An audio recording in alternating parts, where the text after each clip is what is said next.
John Attard Montalto spiċċa attakkat minn Neville Gaffa u l-klikka ta' Kastilja wara li sqar bla tlaqliq illi l-Avukat Ġenerali għandha tirreżenja. L-appell tal-ex-MP u ex-Ministru Laburista John Attard Montalto kien ippubblikat f'artiklu fil-gazzetta The Sunday Times of Malta fejn l-ex-deputat Laburista saħaq illi l-Avukat Ġenerali hija inkompetenti u għandha tirreżenja b'mod immedjat sabiex tiġi żgurata ġustizzja ta' veru b'prosekuzzjoni f'pajjiżna illi ma tħares lejn wiċħadd. Wara dan l-artiklu mal-ewwel bdew l-attakki fuqhom minn partitarji tal-klikka ta' Abela u numru ta' profili fuq il-midja soċjali li huma koordinati minn Kastilja. Ma' dawn kien hemm Neville Gaffa li allega li Attard Montalto għandu problemi ta' saħħa fiżika kif ukoll mentali.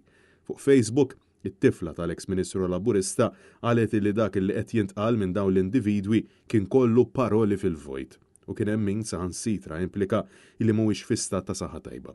Neville Gaffa kien aktar dirett u semma s-saħħa mentali ta' John Attard Montalto.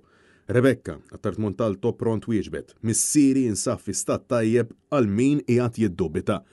John Attard Montalto appella lil gvern ta' Robert Abela sabiex ikkeċċi lil Victoria Buttigieg b'mod immedjat ħalli il-prosekuzzjoni ta' pajjiżna terġa' tkun kompetenti u biex tiġi żgurata ġustizzja ta' veru, xi ħaġa li skont l-ex MP Laburista ma tistax issir b'Victoria Buttigieg fil-kariga ta' Avukat Ġenerali.